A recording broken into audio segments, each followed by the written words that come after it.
Hoy tenemos la oportunidad de hablar con Rosario de Zayas. ¿Qué tal, Rosario? Hola, ¿qué tal? Bueno, pues primero, muchísimas gracias por tu tiempo, por haber sacado un huequecito, que sé que estás muy liada. Para el que no conozca a Rosario, que es toda una eminencia en el mundo de la traducción, pues para presentarla diremos que es traductora, con 24 años de experiencia nada menos, profesora del ISTRAR, creadora y gestora de Tatutrat, que es la agencia de servicios lingüísticos que ella dirige, que tiene más de 13 años de vida y experiencia la agencia. Rosario, el otro día escribías cuando publicamos que íbamos a hablar contigo, que 24 años, buf, ¿no? Como que, wow, un montón de tiempo. Entonces, la pregunta que me surge es cuál es la fórmula, el secreto para mantenerse ahí, ¿no? Y ya no solo mantenerse, sino que ir creciendo durante tanto tiempo. Pues fórmula, si la hubiera, estaría patentada. En realidad yo creo que en mi caso es que me rodeo de gente muy buena, que uno con la edad es verdad que pierde fuelle en unas cosas, gana fuelle en otras. Al principio hay cosas, tiene mucha ilusión, mucha fuerza, mucho ímpetu. Con el tiempo lo vas sustituyendo por sabiduría, luego vas creando equipos, te vas rodeando de gente que tiene el ímpetu que tú tenías de joven para ir equilibrando tus carencias. Pero yo te diría que el secreto está en rodearte de muy buenos compañeros, que en esta profesión los hay muy buenos, vamos. Pero Sí, esa es mi sí. fórmula, no sé si... Sin duda, ahora que estás mencionando además lo de rodearte de buenos compañeros, ¿cuántos componen el equipo de Tatutrat? ¿Cuántos sois?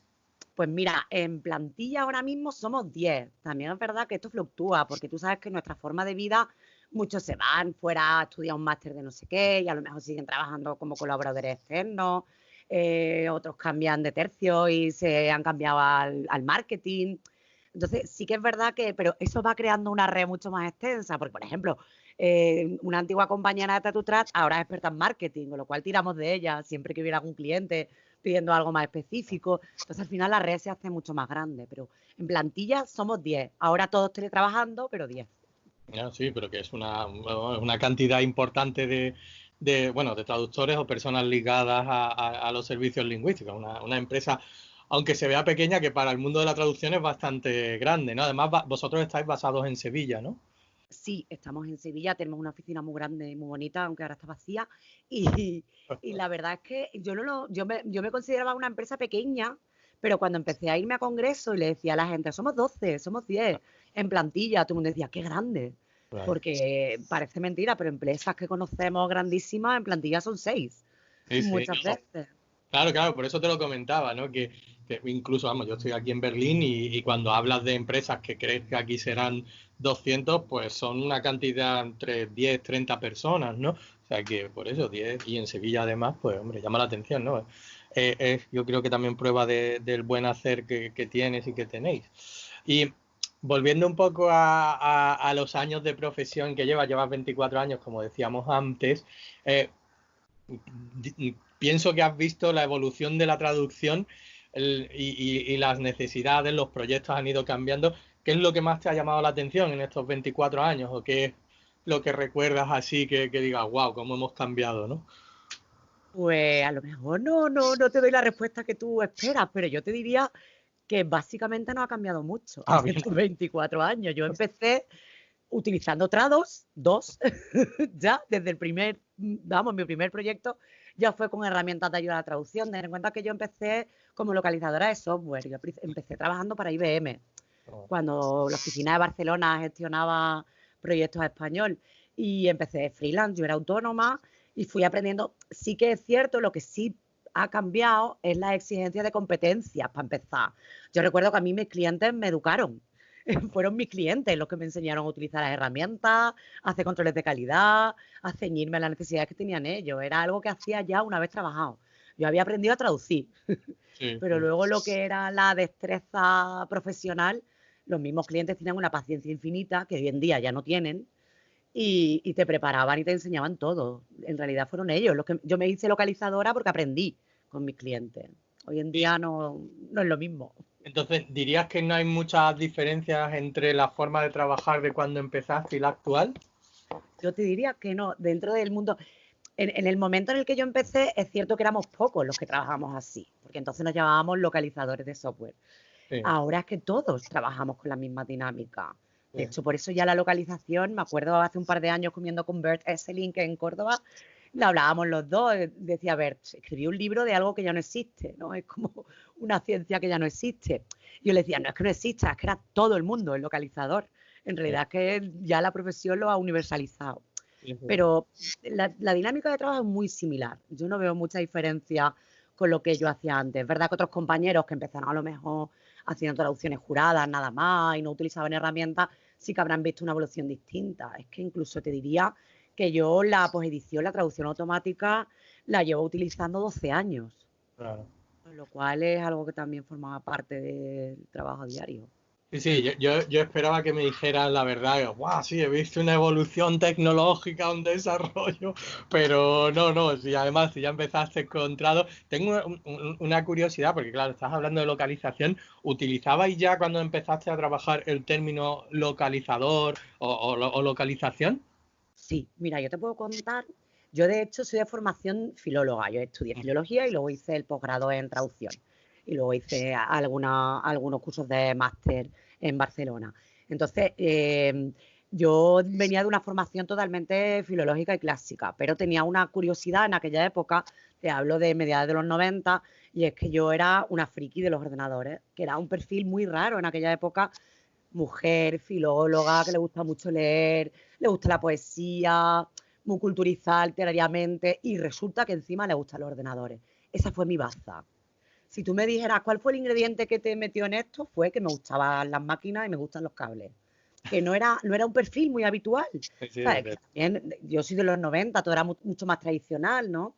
Mis compañeras todas terminaron siendo profesoras de instituto, pero a mí es que me gustaban los cables y cuando vi la oportunidad de meterme, entonces yo te digo que yo soy localizadora de software desde el día uno, porque yo lo que hice desde el principio fue siempre informática, cadenas de software, me pilló el boom grande de la localización. Yo muchas veces lo cuento en clase, aquello era el paraíso. Yo viajaba con gastos pagados por el mundo entero, vivía mejor que en mi casa, era un poco como, era un sueño. Pues sí, solo he estudiado filología, tampoco. Pero de verdad que me llamaban linguist engineer. Yo llegaba a los proyectos y decían, y aquí llega nuestra linguist engineer. Digo, soy ingeniera, he engañado a alguien, se han equivocado. Pero bueno, sí que entonces por lo menos ahí sí hemos visto el cambio, ¿no? Que las condiciones parece que antes eran mucho mejores que hoy en día para los traductores. en ese ámbito sí, si hablamos del Desafortunadamente. ámbito incluso de reconocimiento, Sí, era distinto. Sí, sí, sí. y ahí lo de lo que estás diciendo, ¿ves muchas diferencias entre los traductores de entonces o los que trabajaban como traductores entonces o estaban mejor preparados antes que ahora? ¿Cómo ves la...? A ver, es que a mí me parece, no sé si voy a ser amigo diciéndote esto, pero bueno, es que a mí me parece que las competencias traductológicas son muy, muy transversales. Ujú. Y en la facultad, por ejemplo, es cierto que hay muchas universidades en España ya. Yo te diría que incluso habiendo estado en muchos lugares del mundo, yo España la veo muy avanzado a nivel universitario en cuanto a competencias transversales. Ujú. Intentas que los chavales del primer día no le tengan miedo a la tecnología, la trabajan mucho con ellos, pero sorprendentemente en muchos otros lugares de Europa, quizá Europa un poquito mejor, pero en Asia y en Estados Unidos es sorprendente que no son nada tecnológicos. Yo te diría que hoy en día los chavales son nativos digitales, entonces eso se nota desde el día uno. Y aunque a lo mejor no conocen tal herramienta, la competencia la adquieren rapidísimamente. Hace 20 años había compañeros que es que parecía que no había manera. De que, y te lo decían, uy, es que yo me llevo muy mal con el ordenador. Hoy en día nadie se puede permitir decir eso, porque todos lo reconocemos como herramienta básica, ¿no? En nuestro trabajo.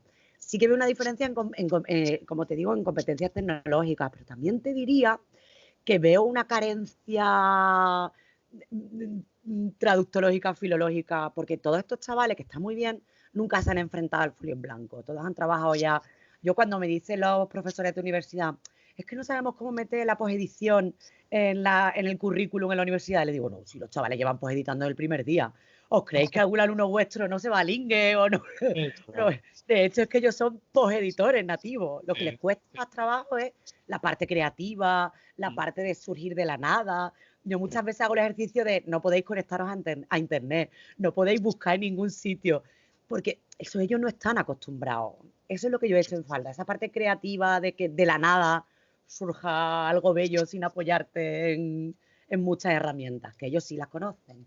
¿Y Entonces yo te diría o cuál crees tú que podría ser una buena solución para fomentar o para desarrollar esa creatividad que falta? claro, ahí estoy metiéndome yo mucho ahora y cada vez más lo estoy viendo también en las facultades, talleres de escritura creativa, dedicarte a escribir, mucho copywriting, como ahora también estamos fusionándonos mucho, ¿no? Con el mundo del marketing, mucho escribir. Yo cuando tengo alumnos digo, escribe artículos para el blog, tienes que ser un buen escritor. Y luego además veo carencias de conocimiento de la lengua propia en los jóvenes, o carencias, o que hay una diferencia generacional y yo hablo de otra forma, que también se nota mucho. Muchas veces viendo una traducción sabes más o menos la edad que tiene el traductor. Sí, sí. A mí hay algo que cuando hablo o hablaba también con los más jóvenes me llamaba la atención, ¿no? Y viendo también muchas veces los currículum, vamos, te lo comento a modo también un poco de pregunta por si también te sucede lo mismo, ¿no? Y es que me decían o me dicen, no, yo es que veo mucho contenido en inglés, sobre todo los que se dedican a traducción audiovisual, ¿no? Veo mucho contenido en inglés o leo en la lengua original y creo que lo que les falta también es precisamente ver ese mismo contenido en español para ver cómo se traduce, cómo lo ha traducido el traductor en español, ¿no? Y porque falta muchas veces esa soltura, el lenguaje que se utiliza en el cine, el lenguaje en la literatura, ¿no? Que no es ni mucho menos lo mismo. Y eso es lo que yo echo de menos y por supuesto la creatividad, ¿no? Además, que me alegra que saques el tema de los copywriters porque creo que es un trabajo que está en alza, una posición que aquí en Alemania encuentra mucha demanda de copywriters en muchas lenguas y que viene muy bien además que sean traductores porque al final lo que les van a pedir es que utilicen un texto original en inglés, en alemán o en la lengua X que sea y lo localicen a su lengua, ¿no? Pero sí, ahí mi pregunta, mi reflexión pregunta es esa. ¿Tú también notas que a lo mejor falta que lean más en nuestra propia lengua, en español, ¿no? Si traducen al español, o que vean más contenidos audiovisuales en español? Yo he hecho en falta, es que también es muy complicado, ahora la gente lee menos, lee mucho menos. Si para mí lo que ahora los chavales se van a Netflix, yo me escondí a mi cuarto a leer y todo lo que he leído me ha servido. Entonces, claro, parezco una maestra antigua, ¿no? Diciendo, leeros el Quijote. Pero es que es verdad, leeros el Quijote. Porque no puedo imaginar la de campañas de publicidad que yo he salvado gracias al Quijote, lo digo en serio. O gracias a haber leído mucho Shakespeare. A veces hemos pillado campañas que eran frases sacadas, derivadas de alguna obra de Shakespeare y solamente en el equipo he dicho yo, hey, que esto es Shakespeare, esperaros, que esto es de, vamos a mirarlo. ¿Por qué lo han usado? Ah, porque era una referencia. Buscamos y ya puedes buscar y decir, pues vamos a buscar algo parecido literario en español. Es que esos conocimientos nos hacen falta. Y es verdad que las competencias técnicas las vas adquiriendo en el desarrollo de la profesión, ya aprenderás trado, pero ya nunca más te vas a volver a parar a leer a Cervantes. Yo es que no me da tiempo. Entonces sí que es verdad que de base, yo lo digo mucho cuando me invitan a conferencias en las universidades. Oye, ¿creéis que tenemos que...? Yo digo, enseñarles a traducir. Que después en la empresa eso no tenemos tiempo para hacerlo. No es más sencillo enseñarle la parte tecnológica que decirle a alguien, léete este libro. O para mí es muy duro cuando viene alguien de práctica decirle, perdona, es que tú no escribes muy bien. Es muy complicado, ¿eh? Decirle a una persona que tiene su carrera de traducción terminada, es que tú no redactas bonito en español, tienes que hacer cursos de redacción, tienes que... Y eso suele ocurrir porque no has leído suficiente. Pero yo lo entiendo. Hay muchas distracciones y muchas cosas ahora que llaman más la atención que leer. Pero es que incluso pelis, la gente ve... A mí me llama mucho la atención cuando hablo con gente de cine y te hablan de pelis de Disney como si fueran las grandes pelis de la historia. Yo me quedo, uy, pero es que yo quería hablar de cine, no de Disney. Es verdad que están muy cambiados los valores generacionales. Yo estoy manteniendo una conversación con alguien que se considera cinéfilo sobre pelis de Disney. Sí, sí, sí. Curioso. Sí, no, y todo lo que va a ir avanzando con todas las plataformas ahora, ¿no? Digitales que hay, pues sí, en unos años creo que todas estas películas que probablemente, como somos coetáneos, hemos visto y consideramos que son obras maestras, que considerarán ellos que, bueno, eso es de viejos o algo así, supongo que dirán, ¿no? Eso, Yo ya el, lo dice. En Tatutra intentamos tener clubs culturales, ahora mismo estamos con playlist de música, ¿no? Pero hemos tenido club del libro, hemos tenido club de películas, Muy y buena idea. recuerdo que una vez yo elegí El apartamento como una de mis películas fetiches de la vida, ¿no? Y una compañera dijo, "Uf, es que a mí me aburren muchísimo las pelis en blanco y negro". De repente dije, claro, que aquí hay una brecha generacional enorme, es que esto Sí, sí, es... totalmente. Claro, sí, es que les falta, claro, para ellos les falta un contenido fundamental, el color. Sí, sí. También puedo entender, como tú comentabas antes, que claro, el salto y lo que ellos ya están acostumbrados a ver, pues hay ciertas cosas que casi que los rechacen, ¿no? Estabas hablando antes de marketing, en otras conversaciones que hemos tenido, me decías que tu empresa más o menos podríamos decir que casi que se está convirtiendo, ¿no? A especializarse en marketing. ¿Puedes contarme un poco más sobre eso? Pues mira, sí, yo te cuento, yo no sé por qué, bueno, ahora ya sí que lo entiendo, ¿no? Porque ya he estudiado mucho marketing, ya estoy con máster y tal, ya damos clases, pero al principio nos llamaba la atención por qué un cliente británico, en vez de irse a una empresa de publicidad española, venía con su campaña entera en inglés, su brief todo desarrollado, sus eslóganes, sus anuncios, todo, y nos decía, venga, ponedlo vosotros en español. Nos perdíamos un poco, te hablo, esto empezó a ocurrirnos hace ya más de 10 años. Ujú. ¿Por qué? ¿No? Y no lo entendíamos muy bien, le preguntábamos al cliente, bueno, ¿y no hay empresas de publicidad española que hablen inglés y puedan transformarte la campaña? No, porque perdemos la esencia de lo que hemos querido transmitir. Porque al final las empresas de publicidad o de marketing quieren dejar su impronta propia. Ujú. Y el traductor es mucho más humilde. No, bien, o sea, que casi que os piden no tanto transcrear como ser más literales al original, o sea, más fieles al original.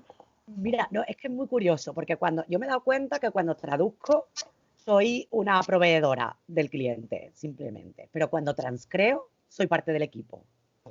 Tengo montones de reuniones, de videoconferencias con ellos, quieren que te enamores del producto igual que están enamorados ellos, pero quieren hacerte parte de su cultura y de su filosofía. Ujú. Eso, con una empresa de marketing que hace millones de campañas y a lo mejor también para empresas de la competencia, a ellos les da inseguridad. Supongo que puede ser eso uno de los motivos. Aparte, yo hablo el idioma, yo voy para allá. Luego, además, hay productos con los que yo llevo 20 años. Llevo más tiempo trabajándolos que la gente que tienen ellos, incluso trabajando en plantilla. Pasa mucho, nos pasa mucho en esta profesión. Sí, sí. Interesante. Sobre todo el mundo del marketing, la transcreación que está creciendo cada vez más, ¿no? Y que se demanda cada vez más profesionales que sepan trabajar con ese tipo de proyectos, ¿no? Me resulta muy interesante. Em, Hemos hablado del pasado de la traducción, del presente un poco, del marketing, por ejemplo, en tu empresa.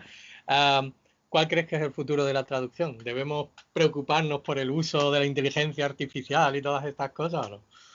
Vamos a ver, yo lo que creo, en mi caso, el éxito ha sido abrazar la tecnología siempre y usarla en mi beneficio. Si yo, el sentirte amenazado por lo inevitable no me ha parecido nunca no ha parecido una actitud inteligente, ¿no? Uy, ahí hay un peligro, voy a conocerlo, voy a analizarlo, voy a ver qué peligro realmente supone para mí. Yo soy muy individualista, yo hasta que no lo analice yo y sea yo quien diga y lo juzgue, realmente oigo, pero tengo que ser yo, ¿no? Quien lo analice y lo decida. Yo, al contrario, para mí la inteligencia artificial me está liberando de proyectos tediosos que antes odiaba y que Ujú. ahora paso por encima por ellos. Me está permitiendo ganar clientes que de otra manera nunca hubiera conseguido, porque yo lo entiendo que bueno, yo he sido freelance, entonces es la sensación de creer que tu trabajo es muy bueno, que ofreces calidad, que el cliente no lo valora, que no se puede comparar. Pero yo siempre lo digo que tenemos que ser un poco empatizar con el otro, vamos a empatizar con el cliente. Yo también compro zapatos baratos, yo también tengo unos zapatos de domingo muy buenos y muy caros que me pongo de vez en cuando, pero también tengo unas chanclas muy baratuchas de mercadillo. Entonces a mí el hecho de que nuestra profesión, el abanico de servicios se amplíe, yo no me tengo por qué sentir amenazado. Si yo tengo mi nicho. Sí, sí, sí. El problema es cuando tú sientas que tu nicho, ahí donde tú te mueves, vas viendo que se va perdiendo. Bueno, pues es hora de adelantarte y de ver para dónde quieres tirar. Entonces, en mi caso, yo pues edito, alimento motores de traducción, los personalizo. Me estoy convirtiendo, yo veo la figura del traductor como una cosa muy aislada ya. Ya todos somos consultores lingüistas y consultores multiculturales. Eso es lo que somos, porque es que lo somos. El traductor es que tenemos una humildad muy tonta que lo que ha hecho es que nos hayamos crecido. Nosotros sabemos mucho de muchas cosas. No solamente traducir, puramente coger un papel y ponerlo en otro idioma, sino somos fuente de muchísimos conocimientos. Yo me doy cuenta cuando me reúno con alguna empresa. No, claro, nosotros podemos hacer tal. Es que incluso se quedan maravillados de los formatos de archivos que somos capaces de manejar. Digo, hombre, claro, sí, eso lo podía hacer. Claro, pero yo y cualquier traductor, tú le vas a dar cualquier tipo de archivo y te lo va a manejar y te lo va a hacer perfectamente porque tenemos herramientas, porque hacemos tal cual. Ah, pero eso lo hacéis. Cuando ves al cliente y te sientas con ellos, te das cuenta de que tenemos un montón de valía, tenemos ahí un montón de conocimiento que tenemos que aportar. Yo me considero consultora. Yo te diría que yo ahora mismo soy consultora multicultural y multilingüista, porque también viene gente que quiere, en el caso de Andalucía, muchas empresas que quieren internacionalizarse, pues lo típico, tú sabes que aquí agroalimentaria tiene mucho auge, pues la gente quiere vender en país. Y es que hasta les enseñamos a cómo entrar la tarjeta en Japón. Y hacer una pequeña reunión, porque tienen una reunión en Japón y a ver cómo tienen que saludarse. Esa tontería, el cliente ya va a Japón con una seguridad, sabe cómo entregar la tarjeta, sabe que está siendo educado, sabe. Eso también lo hacemos nosotros. En realidad, estamos capacitados para ello mejor que nadie. Sí, sí, desde luego la visión de una agencia de traducción como simplemente proveedor del producto final traducido, ya creo que eso queda obsoleto, ¿no? Y que hay que adaptarse y creo que lo que, como tú estás describiendo, el que mejor se adapte, como en vuestro caso, y además, bueno, pues haga uso de habilidades interculturales, pues muchísimo mejor, ¿no? Para crecer su empresa y para que crezcan sus clientes, obviamente, ¿no? Estábamos hablando de tecnología, ya estamos llegando al final. ¿Con qué tres herramientas dirías que no puedes vivir hoy en día para desarrollar tu trabajo? Herramientas, plataformas, apps, webs. Pues mira, en nuestro equipo, bueno, yo soy la friki tecnológica en mi empresa, entonces cada vez que les digo, tengo una idea, ¿por qué no utilizamos? Se ponen todos, oh, Dios mío, ya va a implantar un cacharro nuevo o una app nueva. Me encanta estar bicheando porque estoy obsesionada por el aprovechamiento del tiempo. Para nosotros es fundamental el de la comunicación del equipo, pero bueno, ya es una herramienta muy conocida, pero nosotros llevamos muchos años utilizándola, Slack. Para nosotros Slack es fundamental. Es decir, creamos canales por el proyecto en el que estemos trabajando, la comunicación es fluida, lo puedes guardar todo, tiene chinchetas que le llamamos nosotros para guardar cosas importantes que queremos recordar, puedes hacer llamadas uno a uno, puedes hacer reuniones por par. Genial. Slack para comunicación para mí es fundamental. E incluso a veces creamos canales directos con clientes. Para creación estamos utilizando mucho Trello en gestión de proyectos, para los brainstorming, para que vayamos aportando. Lo utilizamos como pizarra blanca para ir creando ahí, dando forma a ideas. Y yo qué sé, es que yo las uso todas. Al cabo del día podían ser 60. Una de las cosas que yo hago en clase, porque además, claro, los jóvenes, como son jóvenes, ellos piensan que tú estás obsoleta, que tú estás, mi hija me dice, mamá, trae para acá, y me encanta que me quite el ordenador, digo, mira mi hija, que se cree que sabe más que yo, pero es muy típico eso. Una de las cosas que yo hago es, a ver, vuestro móvil, ¿cuántas apps tenéis? Yo tengo millones, es que montones. No, tú estarás de acuerdo conmigo, es que tenemos que ser súper espabilados, tenemos que ser súper inquietos al día de todo. De hecho, yo he conseguido clientes por apps que he descargado, he visto que no están localizadas y me he ido directamente a escribirle y las hemos localizado y nos hemos convertido en su partner de localización. Entonces yo te diría, de comunicación, Slack, sin duda alguna. Herramientas de traducción, ya acabó la época en la que solamente utilizábamos una. Se usan todas. Vamos, diariamente mínimo utilizamos 6. ¿Te refieres a nivel traductológico o a nivel del día a día? Sí. Bueno, incluso, por ejemplo, como gestora de empresa, como gestora de proyectos. De gestión de proyectos, bueno, yo ahora mismo quiero implantar el sistema EOS de gestión empresarial, que es un sistema americano que empezó en California para las startups, que es un sistema muy optimizado de gestión de empresas, el sistema EOS, que funciona también por tarjetas, por hitos que tienes que cumplir.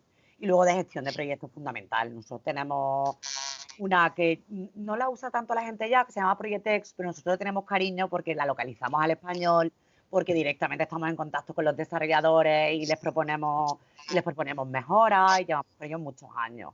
Pero bueno, trabajamos también con la de los clientes, pero una herramienta de gestión de proyectos es fundamental, aunque seas un traductor autónomo y la tengas solamente para ti, yo lo recomiendo, y las hay muy sencillitas y las hay de código abierto que se pueden adaptar perfectamente. Sí. Genial, genial. Además, cuando publiquemos la entrevista también crearemos en los comentarios la lista de las sugerencias que estás haciendo para que todo el mundo le pueda echar un vistazo. Así que... Puedo decir montones de cosas. Yo, por ejemplo, soy también una adicta al pomodoro. Yo trabajo por pomodoro. ¿Sabes lo que es la técnica del pomodoro, no? No. Una técnica de concentración de tiempo. Se llama pomodoro porque es un tomate como un temporizador de cocina. Entonces, yo lo tengo en la extensión de Chrome y un pomodoro mío son 20 minutos. En esos 20 minutos no miro correo, no respondo al teléfono, me impide la navegación en la web que no sean de diccionario, de consulta que yo tenga por ahí, y esos 20 minutos son de concentración total. Cada 20 minutos hago 5 minutos de descanso y hago 2 saludos al sol, una pequeña meditación, también hago mucho mindfulness. Todo es optimizar al máximo el tiempo, porque tanto como tú como yo cada vez tenemos más distracciones. Y no sé si a los demás le pasa, pero yo con los años mi capacidad de concentración se va reduciendo en minutos. Yo antes era capaz de estar mucho tiempo concentrada y ahora son como pequeños momentos de concentración los que me permite mi cerebro. Intento sacarle el máximo partido. No, y supongo que siendo madre, yo que acabo de ser padre, también el tema de la concentración es muchas veces cuando puedes, ¿no? Y cuando te dejan, sobre todo, quiero decir, si trabajas en casa, ¿no? Como en estos momentos estamos teniendo que trabajar en casa. En inglés, no sé si lo sabe, pero me hizo mucha gracia una cliente que se acaba de reincorporar de la baja maternal, me escribió y dice, ay, perdona, es que estoy con el baby brain. Y me encantó, en español no tenemos una expresión así. Como mientras estás criando, tienes como el cerebro, es así, es verdad, es el baby brain. Totalmente. Y hablando de técnicas, cuando has dicho lo del pomodoro, me he acordado de una que me decía mi jefe cuando empecé aquí a trabajar en Alemania, que era lo del Ohio, el Only Handle It Once, pero referido a los correos electrónicos, ¿no? Porque me vio alguna vez que otra abriendo un correo, después volviéndolo a cerrar, después abriéndolo otra vez, me decía, no, dice, estás perdiendo tiempo. Dice, si lo abres, lo resuelves, y si no, no lo abras. Dice, porque es que dice, vas a invertir tiempo una y otra vez leyendo, y me parecía muy curioso, ¿no? Bueno, el acrónimo este que utilizaba, ¿no? Pero sí, ese tipo de técnica es fundamental, ¿no? Y además también hay muchas herramientas hoy en día de productividad que ayudan a los traductores, como tú estabas diciendo, a concentrarse y a sacar mejor provecho del tiempo. Dos últimas preguntas. ¿De qué proyecto te sientes más orgullosa o de qué proyecto guardas mejor recuerdo o que supuso una dificultad que te haya hecho superarte y aprender todavía más? Claro, yo los proyectos que guardo con más cariño son los del principio. Estabas empezando, viajabas mucho. En aquella época no teníamos VPN y tenías que viajar a Estados Unidos y quedarte allí 6 meses trabajando en un proyecto. Entonces, claro, eso lo recuerdas con mucho cariño. Yo qué sé, yo he trabajado en navegadores, Netscape Navigator, yo era del equipo de español, porque trabajaba mucho con American Online. Esos antiguos eran proyectos enormes que te llevaban meses trabajando. El grupo entero de Fix te hacía una piña con el equipo de francés, de italiano, de alemán. Era muy divertido. Pero a mí ahora últimamente, con esto de la transcreación, pues hacemos muchísima moda. Y me encanta cuando veo en una marquesina del autobús un eslogan nuestro. Y además me encanta no decírselo a nadie. No sé si me entendéis. Una de las cosas que más me gusta de esta profesión es el anonimato. El no buscar relevancia, el no buscar protagonismo. Eso me encanta. Es decir, mira, ese eslogan lo sacamos en una mañana a 4 tomando mucho café en la oficina. Y ahí está en la marquesina. A lo mejor le haces una foto, lo mandas a los compañeros.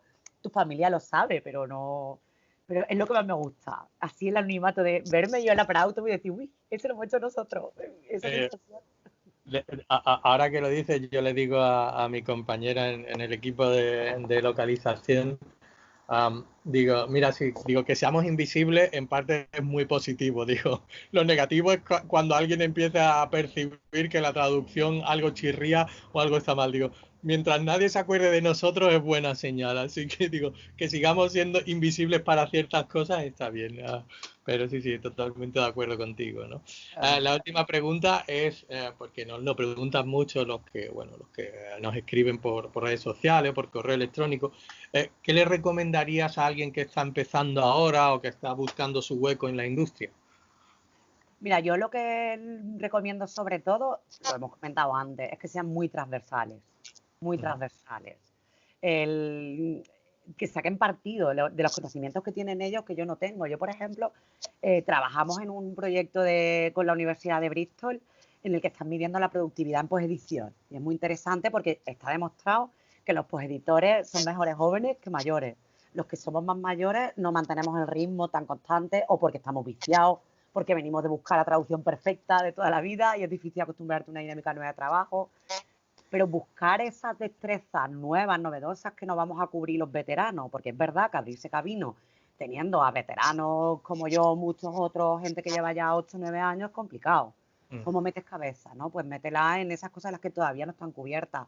Yo le digo mucho a la gente que estudie mucho de SEO, SEM, cada vez más los clientes vienen, tradúcemelo pero teniendo en cuenta el SEO. Hey, pues que no te suena chino. Métete, que además son gratis los cursos de Google. Hazte curso. Yo le digo mucho a la gente eso, que haga certificación, igual que hacen los informáticos, que y ahora saca la certificación, no sé qué, pues que hagan ellos lo mismo para florear, que no sigan el mismo camino de todos. Yo veo también mucho a los jóvenes que van todos. Es muy difícil cuando eres estudiante, sobre todo, salirte del mundo estudiantil. Y me reúno con estudiantes y me voy a todos los congresos donde van los estudiantes y me hago el mismo máster que se hacen todos mis compañeros. No, salte del rebaño. Y normalmente la gente que se sale funciona. Yo tengo muchos antiguos alumnos que están haciendo cosas muy chulas, pues de ingenieros de localización, la ingeniería bien.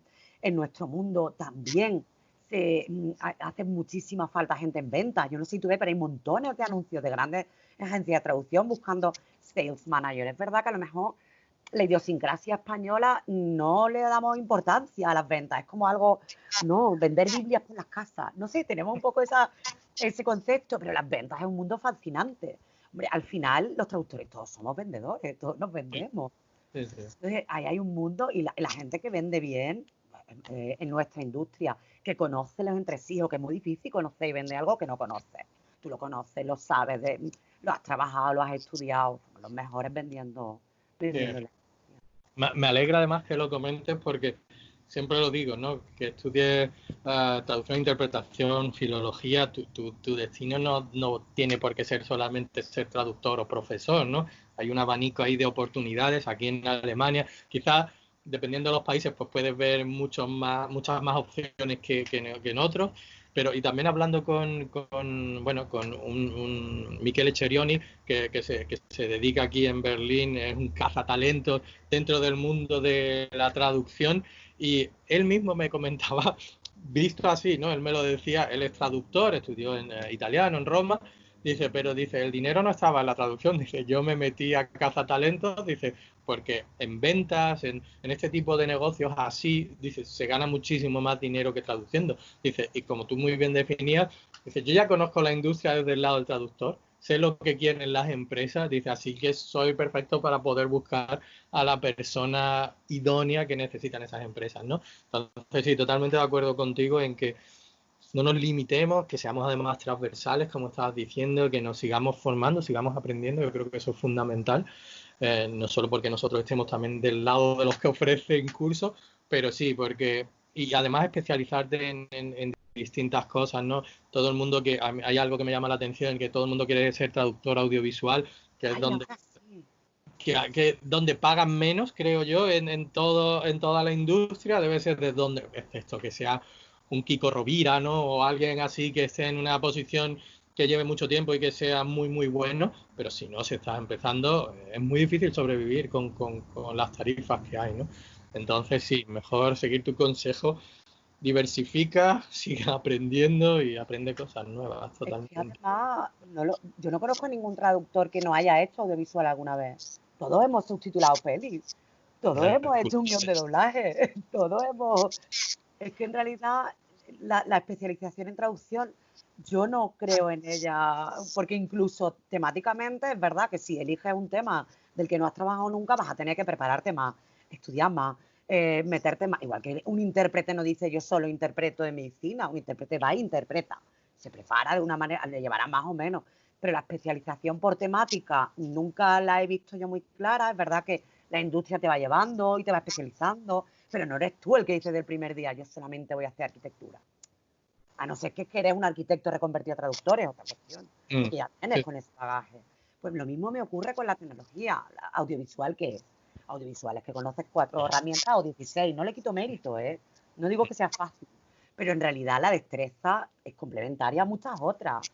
Sí, sí, total. Pues, vamos, yo lo veo así, porque además todos los clientes ahora te piden subtítulos, te piden...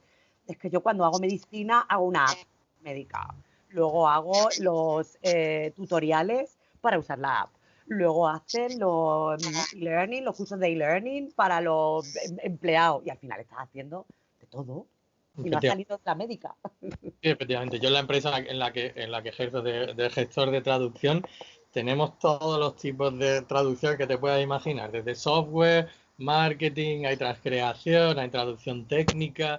Ahora últimamente, claro, como el valor del vídeo y de la imagen es cada día más importante y transmitir mensajes por vídeo en las plataformas, en las redes sociales cada día más importante, el vídeo, la subtitulación, el subtitulado de los vídeos, el poner voz en distintos idiomas, la elección de la voz adecuada, el tono, es que es un mundo increíble, ¿no?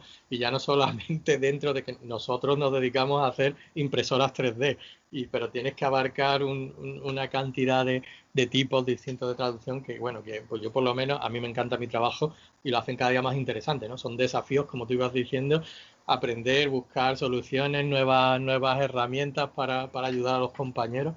Pero sí, sí, lo hace desde luego muy interesante. Y aparte, lo que está por venir, el vídeo acaba. Al Sí, vídeo le quedan 5 o 10 años, luego ya todo va a ser audio, porque no va a haber ni internet. Ya no vamos a tener navegadores ni nos vamos a sentar delante de ordenadores, con lo cual va a ser el audio. ¿Cómo nos tendremos que reconvertir los traductores para adaptarnos a solamente Alexa o solamente OK Google? Supone un reto que a mí me suele fascinar, me fascina. Incluso con la edad que tengo, me fascina pensar que todavía hay muchos más pasos que seguir antes de terminar la eso carrera profesional. me parece muy interesante. ¿Tú crees que el futuro es más audio que vídeo? Total y Ah, sí. absolutamente. El vídeo acaba. Le Wow. queda un tiempo. Le queda un tiempo. Me refiero en cuanto a búsquedas de navegadores. Los navegadores van a desaparecer. No vamos a estar delante de una pantalla. En todo caso, pues a lo mejor saldrá algún... No sé si tú tienes un Google Home de esto, que sí te sale alguna pantallita, pero en realidad todo es audio. Oye, Sí. OK, Google, búscame un vuelo. Lo Mm. que no sé es cómo van a hacer para meter ahí publicidad, que al fin y al cabo también nosotros vivimos de eso, Sí, sí, de que no. eso genere, si no, no nos llaman a nosotros. Pero sí, sí, el futuro es sin duda el audio, no el vídeo. Futuro Curioso, a 7, 8 años. curioso. Bueno, eso me parece todavía más interesante. Rosario, yo me tiraría horas hablando contigo porque así aprendo, pero sé que tú tienes cosas que hacer, así que te agradezco muchísimo el tiempo y sobre todo lo que nos has dicho, porque para mí estos son píldoras de sabiduría que me tomo y que ya me considero mucho más inteligente. Esto es un mini máster aquí reducido y concentrado. Así que de nuevo muchísimas gracias. Que te deseo lo mejor, que sigan siendo 24 años más como mínimo y que acabe también esto del confinamiento, estos días que estamos viviendo cuanto antes y que bueno, vuelva todo a la normalidad o a la nueva normalidad y que la nueva normalidad sea mejor que la vieja normalidad. Nosotros nos adaptaremos bien, porque como somos bichos multiculturales, lo del confinamiento lo hemos llevado mejor que mucha gente, porque hemos vivido en tantas diversidades y tantas culturas y tantas, que es verdad que se nota ahí, ¿eh? Cuando está viajado, se nota Sí, mucho. sí. Y el estar encerrado en casa trabajando a nosotros, a un traductor no le suele tampoco molestar mucho. No es tanto Y hasta cambio. estas horas tampoco. Rosario, muchísimas gracias. Que vaya todo muy bien. Igualmente, gracias a ti. Salud. Chao. Adiós.